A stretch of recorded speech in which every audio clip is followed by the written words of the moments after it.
2024, você foi uma pessoa melhor do que você foi em 2023? Não vale mentir. Porque você vai estar mentindo para você mesmo, que você não precisa me contar. Você foi essa pessoa melhor? Não tem anos, em alguns momentos, que parece que a gente deu uma regredida.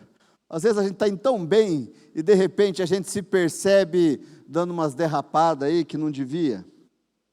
Olha só, no processo de transformação, quando a gente não conhece Jesus, existem 3 termos na teologia que eu acho bem interessante. São esses termos aqui, ó. Você está quase? Já vai aparecer lá. Olha lá. Esses 3 termos aí.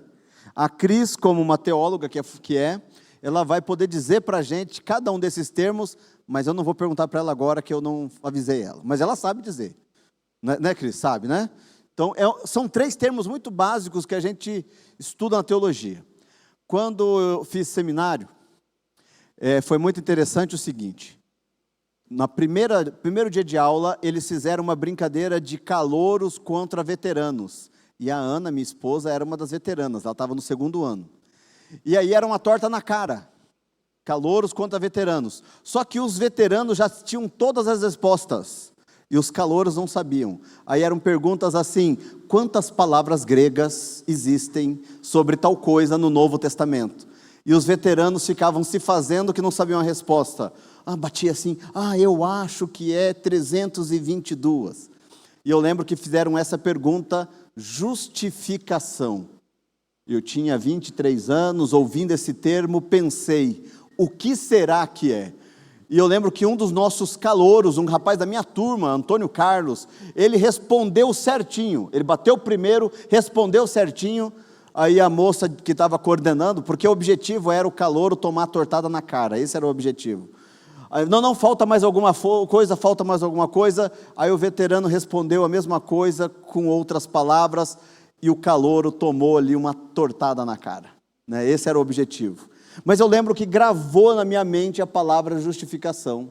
E justificação, de maneira muito simples, é o ato de que Deus nos torna justos quando nós entregamos a vida a Jesus. Justificação é o ato de Jesus nos tornar justos diante de Deus com relação ao pecado. Então, quando nós entregamos a nossa vida a Jesus, nós somos justificados. Esse é o primeiro passo. O segundo ato que acontece é o ato da santificação. O que é a santificação? É a maneira, é o jeito que Deus vai trabalhando na nossa vida, nos separando até o dia que nós estaremos com Jesus no céu. Então é um processo. Santificação também, ele é um processo. E a última parte, a glorificação, é quando a gente chegar no céu. Então, de maneira muito simples, essas três palavras aí, que na teologia existem livros com diversos capítulos falando sobre cada um deles. Não é assim apenas uma frase, mas tem muita coisa escrita sobre isso.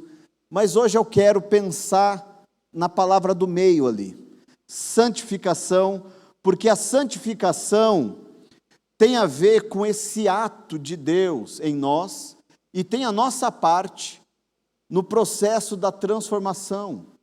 Porque quando nós vamos sendo transformados, e é um processo, né? Porque a gente não é transformado de um jeito assim muito simples.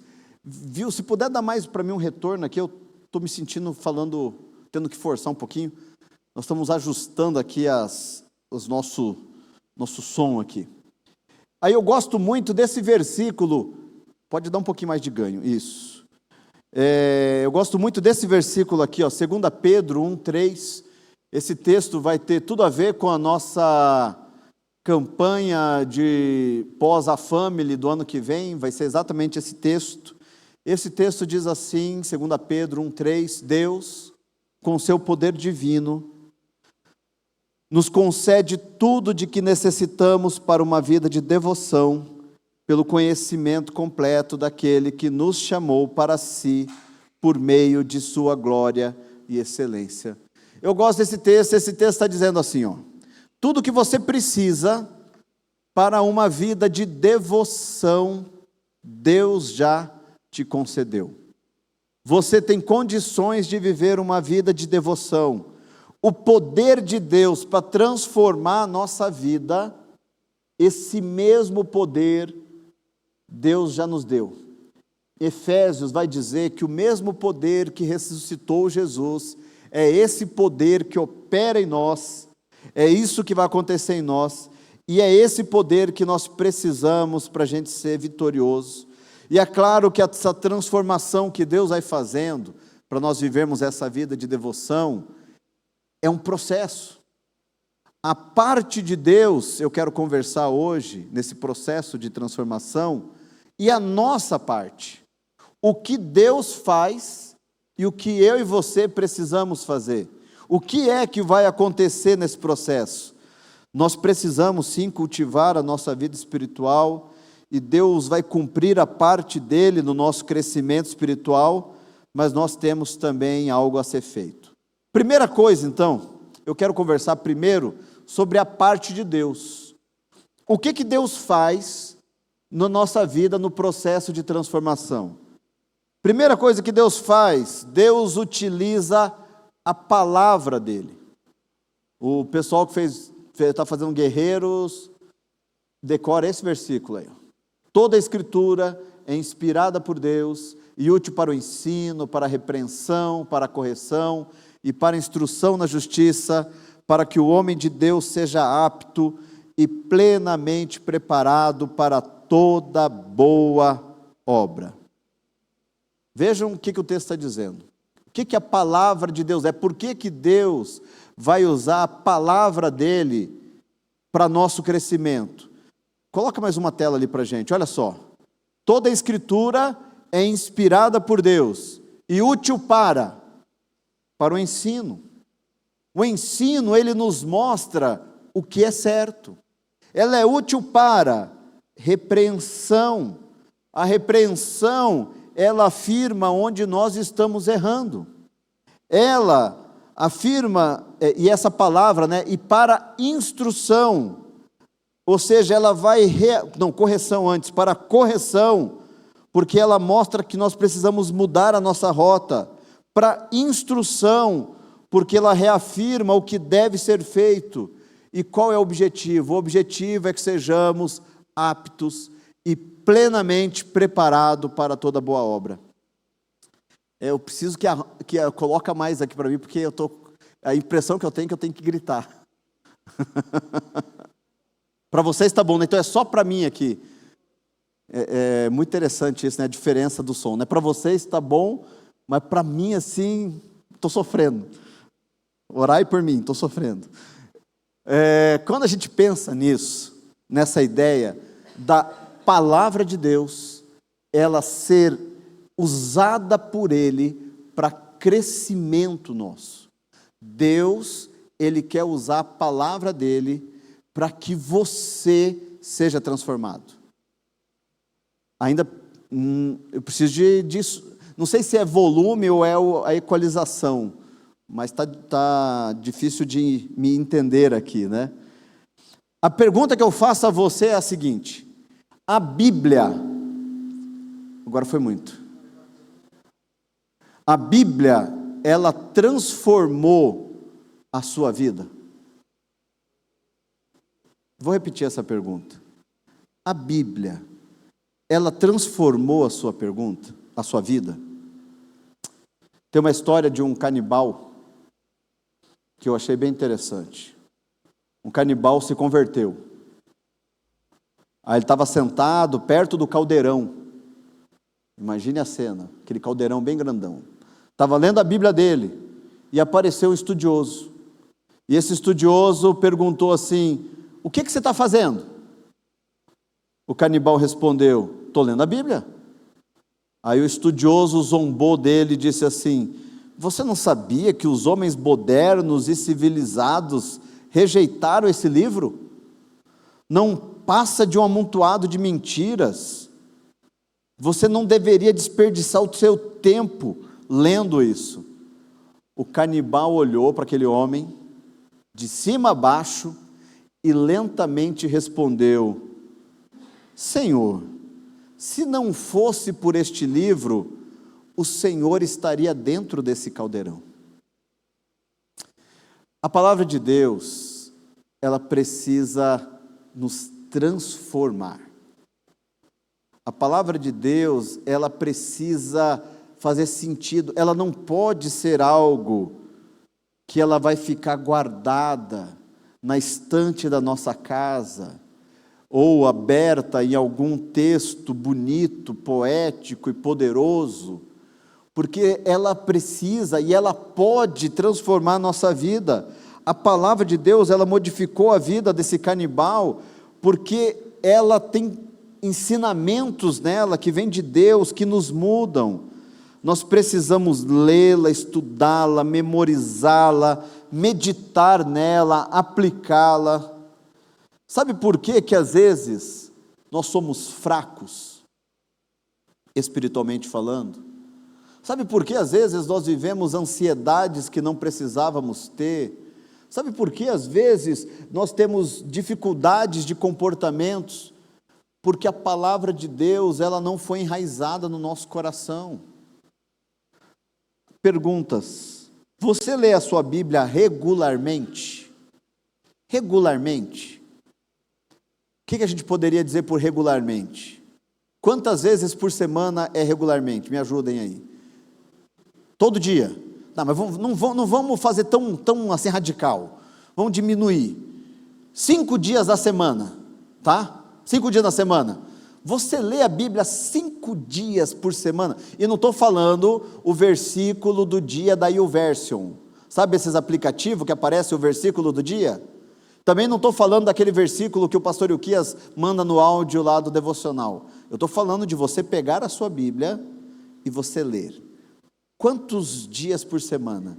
5 foi muito? 3 dias? Você está lendo 3 dias por semana a sua Bíblia?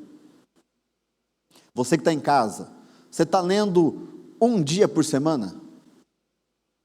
Vejam, nós queremos que a palavra de Deus nos mude, nós temos algumas dificuldades, mas ela não está aqui. Se você não aplica as verdades da palavra de Deus no seu coração, como você espera que a sua fé cresça? Sabe quando a gente está meio sem fé, meio sem acreditar? Eu gosto muito desse texto aqui de Romanos 10:17, de sorte que a fé vem pelo ouvir, e o ouvir pela palavra de Deus. Está falando ali de um contexto de salvação, esse texto, de transformação de vida, de mudança, porque a fé, ela virá de acordo com que eu ouvir a palavra de Deus. Mas como eu vou ouvir a palavra? E não está dizendo ouvir a palavra de Deus, que é o pastor pregando, tá? Eu vou pregar a palavra de Deus. Está falando da palavra de Deus. Billy Graham, todas as vezes que ele ia pregar, né? Tem várias fotos dele assim, porque a Bíblia diz, ele levanta a Bíblia dele assim, tem umas imagens bonitas dele assim, levantando a Bíblia, porque é a palavra de Deus. Se você não aplica essas verdades na sua vida, como a sua fé vai crescer? E se a sua fé não crescer, como que você vai experimentar a transformação? Deus utiliza também uma outra situação, que é Deus utiliza o seu Espírito. A parte de Deus é utilizar a palavra dele, também o Espírito dele. O texto diz assim, entretanto, vocês não estão sob o domínio da carne, mas do Espírito, se de fato o Espírito de Deus habita em vocês. Aquele que ressuscitou a Cristo dentre os mortos, também dará vida a seus corpos mortais, por meio do seu Espírito que habita em nós, em vós. Quando estamos sob o domínio do Espírito, a carne perde o controle das nossas vidas. Vou repetir. Quando estamos sob o domínio do Espírito, a carne perde o controle de nossas vidas. Ser controlado pela carne acontece todas as vezes que nós não estamos deixando que o Espírito de Deus trabalhe em nós. Deus sabe o quanto as suas forças são limitadas. Deus sabe.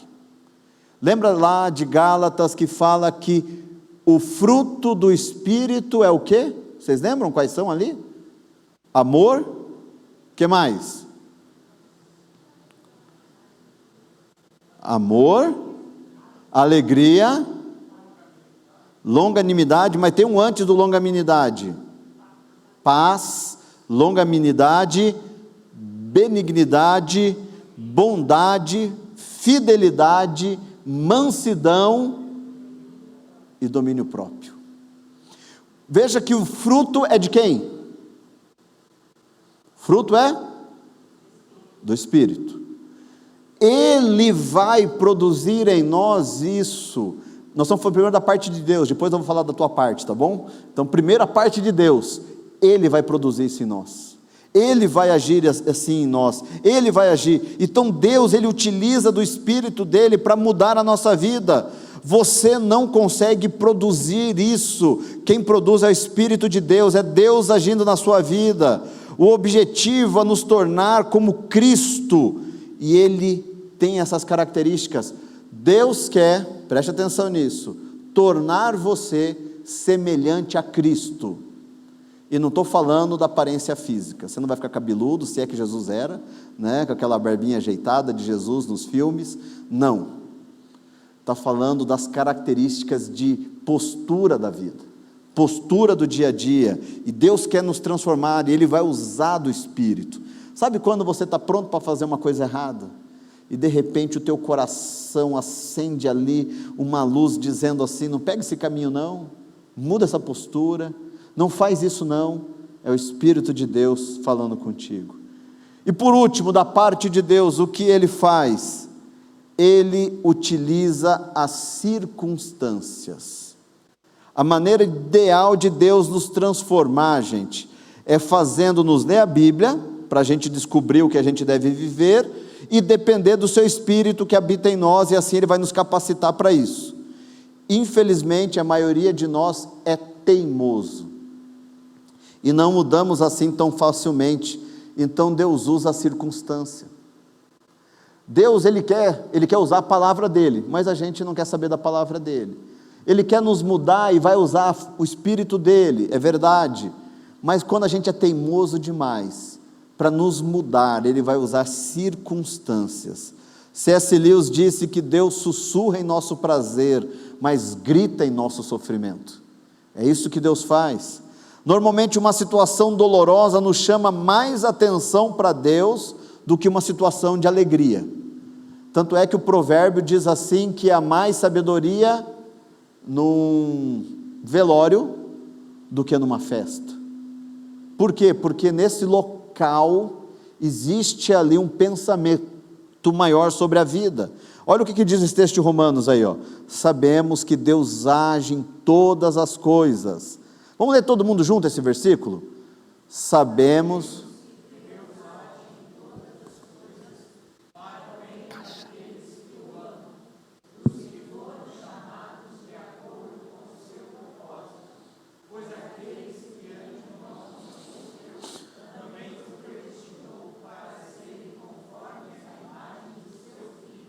Deus age em todas as coisas para o bem daqueles que o amam. Deus vai usar cada circunstância para nos aproximar dEle. O mais interessante nesse processo é que Deus, Ele vai utilizar circunstâncias, não quer dizer que Ele vai provocar circunstâncias, mas Ele vai usar as circunstâncias. Mesmo as circunstâncias que você causou, Deus vai usar isso para transformá-lo. As circunstâncias que outros causaram, Deus vai usar isso para ser bênção na sua vida. Circunstâncias que o diabo causou na sua vida, Deus vai usar isso para transformá-lo. Com frequência, gente, a gente atrai problema por causa de nossas... Jesus amado, agora ficou alto. Oi, agora ficou melhor. Agora é só ligar a caixa. Dá uma diferença, sabia? Pequeno detalhe. Deus usa as circunstâncias, parece que foi combinado, né? Olha só. Deus usa as circunstâncias para trabalhar em nós. Ele usa essas circunstâncias. E se Deus usa as circunstâncias, independente do que estiver acontecendo com você, lembra disso. Deus vai usar as circunstâncias do seu trabalho. Deus vai usar o seu chefe, que é uma bênção. Nem sempre bênção, mas sempre Deus pode usá-lo. Deus pode usá-lo, problemas que você mesmo causou a você, para que você aprenda, para que você cresça, para que você se desenvolva. Quando eu lembro de Jó, quem causou o problema na vida de Jó? Satanás. Resolve ter uma conversa com Deus lá, e Deus permite. Mas quando termina toda aquela circunstância terrível, Jó perde todos os bens, Jó perde os filhos, e Jó perde a saúde. Mas no final, Jó diz assim: eu conhecia Deus de ouvir falar, agora eu conheço Deus face a face, meus olhos veem o Senhor. Deus usou a circunstância para aproximá-lo. Lembra de algum momento difícil que você passou aí? Esse momento difícil pode ter sido um dos momentos que você mais orou na sua vida, porque momentos difíceis, eles podem nos aproximar de Deus. Não há circunstância na vida a qual não possamos aprender se a gente tiver a atitude correta. Veja, qualquer situação na vida pode ser motivo de aprendizado, se a nossa atitude for correta. Se nós não escolhermos a revolta e a rebelião, eu posso crescer com aquilo. Olha só o texto de Provérbios: os vergões das feridas purificam do mal, e os açoites o mais íntimo do corpo. Vejam, ninguém quer isso, ninguém quer apanhar, ninguém quer sofrer. Hebreus, não coloquei o texto de Hebreus ali, mas o Hebreus fala assim: ninguém gosta do tempo de correção, ninguém gosta de passar por isso. Mais tarde, porém, essa correção vai surtir um efeito de mudança, de benefício, porque depois que vem o problema, depois que passou aquilo, eu olho e falo assim: puxa vida, eu pude crescer ali. Quantos aqui já enfrentaram a realidade de uma experiência dolorosa? E essa experiência dolorosa pode nos fazer mudar de atitude. A experiência dolorosa, ela pode nos ajudar a crescer, mas é claro que eu vou ter que ter a atitude correta. Eu lembro uma vez que eu comprei um sapato, muito bonito, muito bom, só que ele estava apertado. Eu tenho o peito do pé, eu ia falar o pé do peito, eu tenho o peito do pé um pouquinho elevadinho assim, e não é qualquer sapato que fica bom. Então às vezes ele deu certo no número, mas em cima ele fica apertando. E uma vez eu comprei, o sapato era bonito, gente, e não dava para trocar, e eu insisti, aí tinha uma parte aqui assim, que ficava pegando em cima, aí eu coloquei esparadrapo por dentro, coloquei algodão, para parar de machucar. Sabe quando parou? Quando eu parei de usar o sapato. O Daniel ganhou um sapato na época, ou foi o Mateus, eu sei que ficou parado um tempão lá, um deles achou aquele sapato e começou a usar. Vejam, eu precisei aprender com um simples sapato. A minha atitude foi parar com aquilo, a dor me fez parar. Algumas circunstâncias, elas precisam ser duras e pesadas, para que a gente aprenda.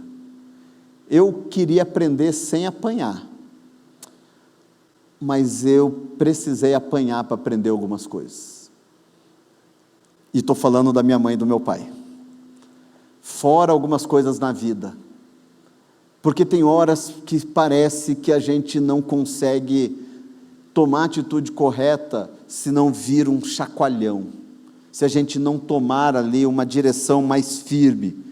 O primeiro passo na mudança, geralmente, é o desconforto. Algumas pessoas são tão acostumadas nos seus empregos, na sua atitude de trabalho, que ela só muda se houver algum desconforto muito grande. Alguns aí resolvem estudar, alguns resolvem procurar um novo emprego, alguns resolvem por causa do desconforto. Deus nos fala por meio da Bíblia Deus nos fala pelo seu Espírito, mas se Ele não conseguir chamar a nossa atenção desse jeito, Ele vai usar as circunstâncias. Por exemplo, a Bíblia fala para a gente ser humilde. Então a Bíblia falou, seja humilde. O Espírito Santo vai nos capacitar a ser humildes. Ele vai nos dar condições para isso. Mas se não nos humilharmos, Ele vai utilizar as circunstâncias onde vamos experimentar o que é se humilhar. Deus pode utilizar cada situação de nossa vida para o nosso crescimento. Essas são as partes de Deus. Agora eu quero falar da sua parte, e da minha também, a nossa parte no crescimento, porque o crescimento espiritual, gente, ele não é automático. Crescimento espiritual é algo de mudança, algo que precisa acontecer, e é um negócio de processo, e não adianta a gente ficar sentado e orando, e só dizendo assim, vem Espírito Santo de Deus e me muda. Tem a ver com atitude, tem a ver com passos que nós precisamos dar, sem fazer nada e ficar esperando o crescimento não virá. Então tem 3 atitudes aí, 3 escolhas que nós precisamos fazer para a nossa transformação. A primeira delas, nós devemos escolher os nossos pensamentos. Tenham cuidado com o que você pensa, pois a sua vida é dirigida pelos seus pensamentos. Esse aí é um princípio, eu acho muito legal a gente ver isso na Bíblia, e aí que o Aaron Beck, que criou a terapia cognitiva comportamental, ele fala exatamente isso, que aquilo que eu penso determina o que eu sinto, que influencia diretamente o que eu faço. Eu penso, eu sinto, eu faço. Terapia, você vai para o consultório de terapia, e aí eles estão trabalhando com você princípio bíblico, e você pensa que foi esse cara que desenvolveu isso. Cuidado com o que você pensa, porque a sua vida é dirigida pelo seu pensamento. Você não é o que você pensa que é, mas o que você pensa, isso você é. Não é o que você pensa que você é, mas o que você pensa, isso você é. Se você quiser transformar a sua vida, tem de transformar o padrão dos seus pensamentos. As mudanças sempre começam com um novo pensamento. Para uma pessoa se tornar cristã, ela precisa se arrepender. E a palavra para arrependimento é metanoia, que significa mudança de mente, mudança de perspectiva. Eu preciso olhar para essa vida de um jeito diferente. Quando nós nos tornamos cristãos, a nossa perspectiva muda. Romanos 12:2, não está ali, mas Romanos 12:2 diz que nós precisamos ser transformados. Transformai-vos pela renovação da vossa mente, para experimentar qual seja a boa, perfeita e agradável vontade de Deus. Não fala de força de vontade, não é força de vontade, mas é mudança de pensamento. A Bíblia ensina que a sua maneira de pensar determina a sua maneira de sentir, e a sua maneira de sentir determina a sua maneira de agir, e assim funciona.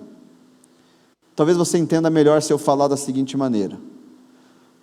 Às vezes você pode agir com depressão, porque você se sente deprimido, e muitas vezes você se sente deprimido porque você está tendo pensamentos deprimentes. Veja, você está agindo com depressão. Quais são os sintomas de depressão, os passos de depressão? Por exemplo, você quer ficar dentro de casa, deitado, você está agindo, mas você está agindo porque você está sentindo, e quando você começou a sentir, normalmente começou com pensamentos. É claro que eu estou simplificando algo que é bem profundo, mas algumas vezes, algumas coisas, elas tiveram um início muito simples, e depois ficaram profundamente difíceis na sua vida. Você está tendo pensamentos que podem estar controlando tudo que você é. O mesmo acontece com a ira. Você está tendo comportamento de ira, porque você está tendo sentimentos de ira, porque você está tendo pensamentos de ira. Então você brigou na sua casa com a sua esposa, com o seu marido, e você começa a ter pensamentos de como você vai responder aquela briga, e você fica pensando, aí quando você encontra aquele homem, você encontra aquela mulher, você vai agir de acordo com o que você está sentindo, porque você sentiu raiva, sentiu ódio, e aí você vai dar os passos dentro do que você sentiu e do que você pensou. O que eu penso determina o que eu sinto. É mais ou menos assim. Tem algo na terapia que a gente chama, hoje eu estou falando muito de psicologia, mas não é esse o objetivo não, mas acho que é importante hoje falar sobre isso, que são pensamentos automáticos, porque esses pensamentos automáticos, eles simplesmente aparecem, e é mais ou menos, eu estava lendo o Rick Warren, ele falando sobre isso, é como se fosse um barco no piloto automático. Então de repente você está tentando mudar, e aí é força de vontade. Imagine um barco no piloto automático, e você fala assim, não, estou indo para o sul, eu quero ir para o norte, e você faz toda a força no leme para mudar a direção daquele barco ali, você vai, ele vai, mas assim que você soltar o leme, ele volta para aquilo que ele estava programado. Ou seja, o que tem que mudar não é na força de vontade dizendo eu vou para lá e pronto. O que precisa mudar é a minha forma de pensar. Se não muda a forma de pensar, eu vou voltar para onde eu estava. Por isso que a nossa parte é escolher os nossos pensamentos. Você pode ser transformado pela renovação da sua mente. Não focalize na sua atitude, mas sim nos seus pensamentos. O texto de João 8,32 diz, e conhecerão a verdade, e a verdade vos libertará. Quando você fundamenta a sua vida sobre a verdade, vive com um tipo certo de pensamento, sem conceitos errados ou crença falsa, porque o seu pensamento está firme naquilo que é de verdade. Por exemplo, se você pensa que você não vale nada, que você não tem valor, que você não é importante, esse é o pensamento que te criaram, que te ensinaram. Mas quando você conhece a verdade que é Cristo, e você sabe que você é filho de Deus, você reajusta o seu pensamento, você passa por uma reconfiguração, e você, em vez de pensar que você não tem valor, você vai pensar, eu tenho valor, e você vai sentir-se amado, e as suas atitudes serão de quem é amado. Mas se isso não muda na sua mente, vai ficar muito difícil.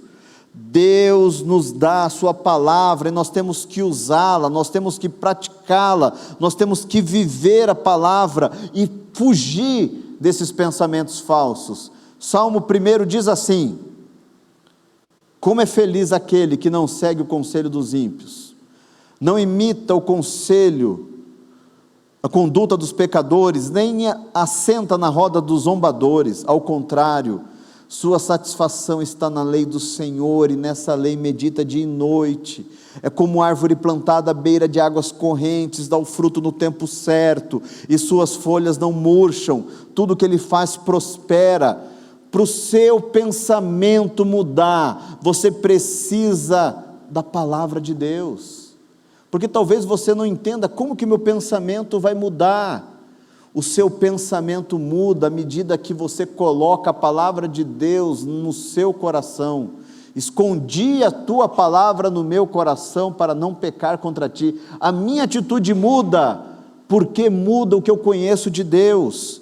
O texto está dizendo ali, aquele que medita na lei do Senhor, dia e noite, está dizendo o que vai acontecer, ele vai ser como uma árvore plantada junto a ribeiros de águas correntes, vai dar fruto no tempo certo, não vai murchar, e tudo que ele fizer vai prosperar.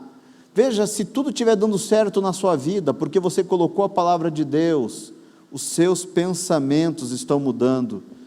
Um dos significados para meditar é exatamente a ideia de ruminar, né? Aquela ideia que vem e volta, que a vaca faz, né? Quando ela está mastigando a sua graminha ali, né? Ela volta para a boca, depois engole, volta para a boca de novo. Não é muito gostosa essa imagem, né? Mas para a gente pensar a ideia de ruminar a palavra de Deus, e isso vai me fazer mudar. Finalmente, irmãos, diz lá em Filipenses, tudo que for verdadeiro, tudo que for nobre, tudo que for correto, tudo que for puro, tudo que for amável, tudo que for de boa fama, se houver algo de excelente ou digno de louvor, pensem nessas coisas. Tem uma outra tradução que diz que essas coisas ocupem os seus pensamentos. Veja o que está dizendo: para onde que eu vou levar o meu pensamento? Escolha qualquer uma dessas coisas. Se o que você tem pensado não está nesse filtro, talvez você esteja pensando errado. E isso vai me ajudar a ter uma postura diferente. Nossa parte, além da nossa parte ser escolher os nossos pensamentos, nós precisamos depender do seu Espírito. João 15,5 diz assim: eu sou a videira, vós os ramos, quem permanece em mim e eu nele, esse dá muito fruto, porque sem mim nada podeis fazer. Nós precisamos aprender a depender do Espírito de Deus.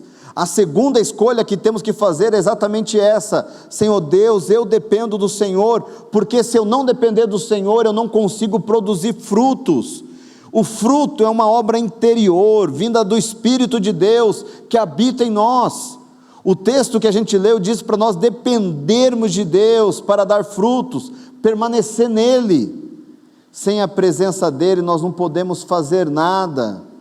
Talvez você esteja dizendo assim: como que eu vou saber se eu estou dependendo do Espírito de Deus? Como que eu vou saber se eu estou preso na videira? Como saber se eu estou permanecendo em Cristo? Talvez você possa olhar as suas orações, pelo que você tem orado. As suas orações, elas servem como um raio-x para identificar se você está dependendo de Deus. Elas demonstram a favor do que você está orando. Eu estou pedindo aquele carro zero. Oh Deus! Seja sobre o que for que você ore, é isso que mantém você preso a Deus. Aquilo que você não ora, é o que você está tentando fazer sozinho. Vocês entenderam isso? Aquilo que você ora, é o que você quer depender de Deus. O que você não ora, é o que você quer fazer sozinho. A oração, ela mostra a minha dependência de Deus.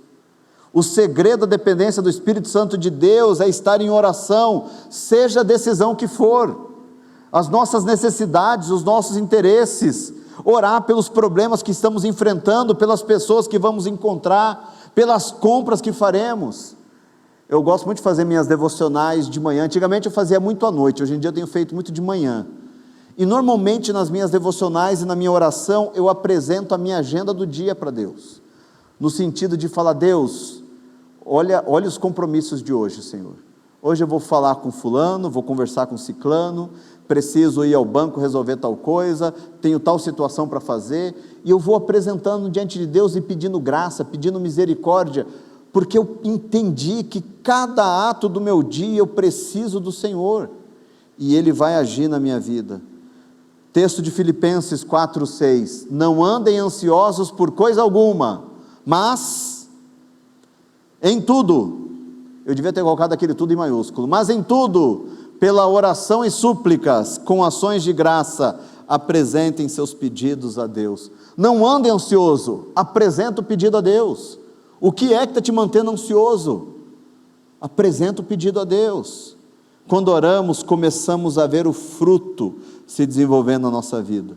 E último passo, como algo que é parte nossa, nós devemos reagir com sabedoria às circunstâncias.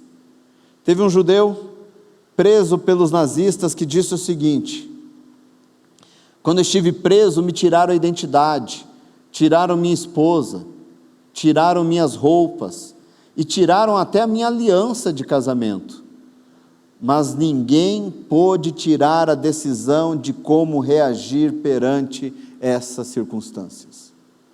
Vejam a maneira que nós vamos reagir, e nossa parte é escolher com sabedoria a maneira que nós vamos reagir. Não podemos controlar as circunstâncias, mas nós podemos optar em como vamos reagir diante delas. Podemos controlar se uma experiência nos torna uma pessoa amarga ou uma pessoa melhor. a experiência, ela vai ser difícil, mas aquela situação, ela me deixará uma pessoa melhor ou uma pessoa amarga? Quando você passou por determinadas experiências, você ficou mais amargo ou você se tornou uma pessoa melhor? Romanos 5, 3 e 4 diz assim: não só isso, mas também nos gloriamos nas tribulações. Eu acho tão interessante Paulo falar isso, porque sabemos que a tribulação produz perseverança, a perseverança um caráter aprovado, e o caráter aprovado esperança. Vejam, quando Paulo está dizendo que ele se gloriava nisso, Paulo está dizendo por que ele se gloriava na tribulação, porque aquele momento difícil poderia produzir nele algo melhor. Então a questão não era o problema em si, mas como ele reagiria diante daquele problema.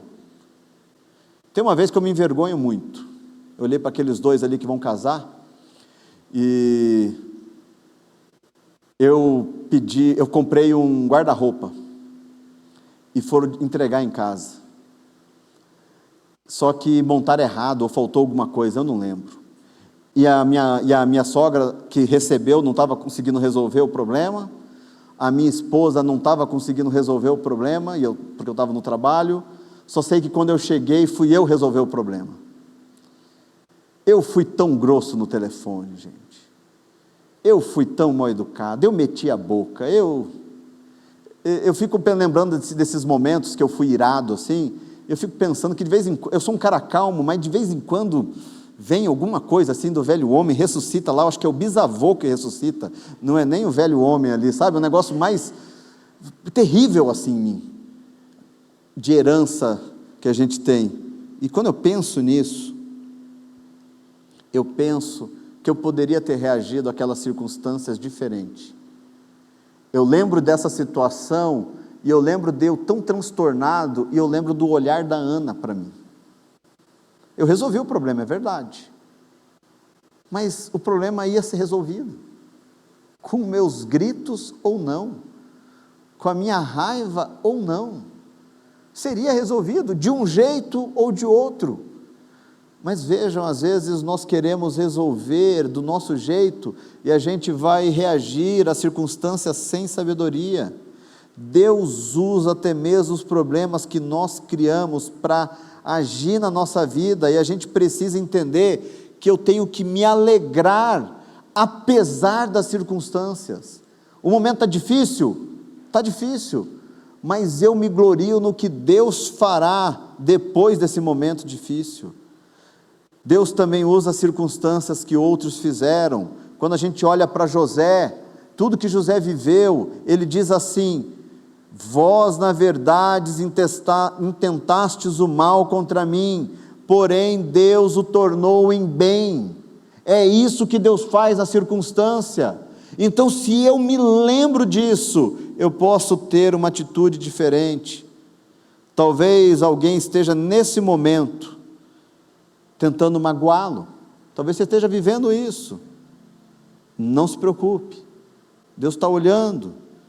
Se você for alguém do Senhor, lembra que Deus vai cuidar de você, Ele vai olhar para você, e Ele vai usar essas circunstâncias para que você cresça. Mas não resista ao que Deus está fazendo. Deus age na nossa vida às vezes com desemprego, Deus age em nós durante o desemprego, Deus age em nós durante uma enfermidade, Deus age em nós na crise dos nossos filhos, quando os nossos filhos começam a viver um momento difícil, Deus age em nós. Deus produz o fruto do Espírito em nós, permitindo que a gente enfrente algumas situações difíceis. Eu não quero te desanimar não, mas a nossa transformação leva tempo, mas Deus faz essas duas partes ali, quer dizer, tem a parte de Deus e a nossa parte. Deus utiliza a palavra dEle, Deus utiliza o seu Espírito, e Deus utiliza as circunstâncias para a sua transformação. Mas a nossa parte, nós devemos escolher os nossos pensamentos. E como que eu escolho os meus pensamentos? Indo para a palavra de Deus. Eu preciso depender do Espírito de Deus. Ele vai agir em mim, eu preciso escolher depender desse Espírito. E nós devemos reagir com sabedoria às circunstâncias, porque Deus vai utilizar cada circunstância na nossa vida. A pergunta que eu faço para você hoje é se você está pronto para fazer a sua parte na sua transformação, porque a parte dele, eu te garanto, ele vai fazer, porque a parte dele ele sempre faz. A questão é se nós vamos fazer a nossa parte. Vamos orar?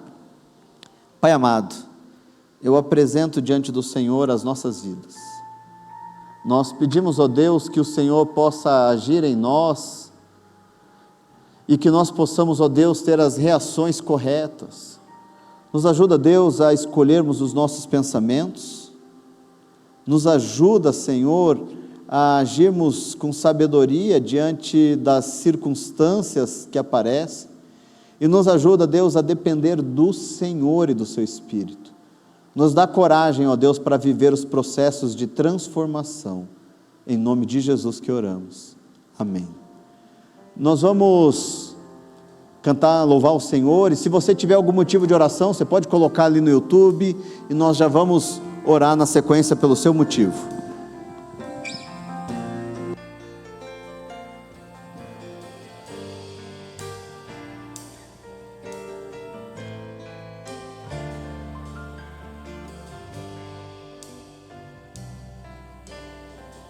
Só de ouvir tua voz e sentir teu amor, só de pronunciar o teu nome, os meus medos se vão, minha dor, meu sofrer, pois de paz tu inundas meu ser. Só de ouvir tua voz, de sentir teu amor, só de pronunciar o teu nome, os meus medos se vão, minha dor, meu sofrer, pois de paz tu inundas meu ser. Erga a sua voz, Jesus, que doce nome. Jesus, que doce nome, que transforma em alegria o meu triste coração. Jesus, só o teu nome é capaz de dar ao homem salvação.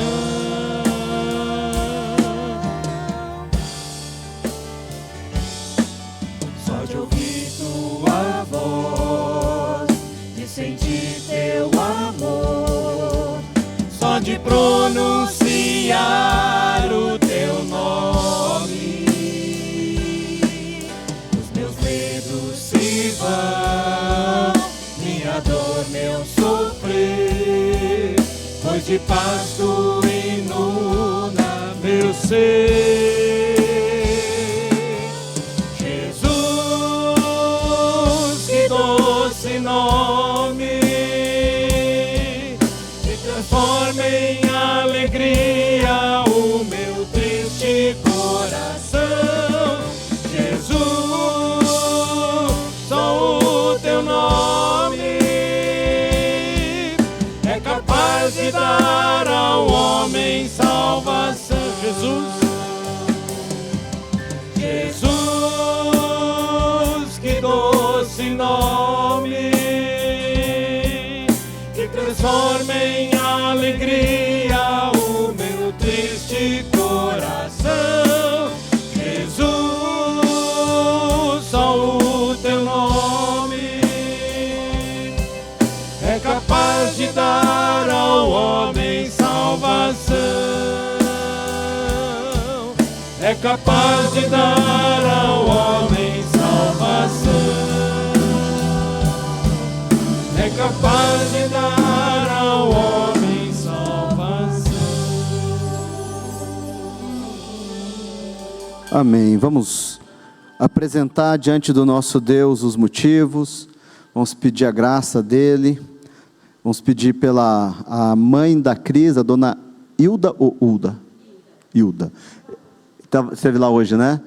Orar por ela, vamos orar também pela Fabiane, filha da Zezé, pedir a bênção de Deus também por ela, está internada, e tem alguns outros motivos. O pastor Euquias está em viagem, no retiro dos pastores, pedir que Deus o abençoe também, amanhã ele já deve estar retornando, pedir pela bênção do Senhor aí. Pai amado, nós colocamos diante do Senhor, ó Deus, as vidas, ó Deus, do teu povo, a vida de cada um, Deus. Pedimos pela dona Hilda, Senhor, internada, que o Senhor, ó Deus, possa agir na vida dela, cuidando da Cris, ó Deus, que vive esse momento também com o Pai. Pedimos, ó Deus, a tua graça e a tua misericórdia. Pedimos também, ó Deus, pela Fabiane, que o Senhor cuide dela, que o Senhor tenha misericórdia dela e que ela possa também se recuperar, Senhor. Agradecemos, ó Deus, pela recuperação do Falcão, o perigo da trombose passou. Muito obrigado, Deus. O Senhor continue agindo na vida dele, Pai. Pedimos, ó Deus, para que o Senhor possa agir com justiça nas ações ali do judiciário, na vida do irmão Carvalho. Pedimos que o Senhor tenha misericórdia. Pedimos também, ó Deus, pelos nossos irmãos coralistas para o musical de Natal, que seja bênção, momento de restauração, de salvação, também o pessoal do teatro. Pedimos, ó Deus, que o Senhor esteja cuidando, Pai. Pedimos também, ó Deus, pela Juraci e Conceição, a saúde das tuas filhas, que o Senhor cuide delas, ó Deus.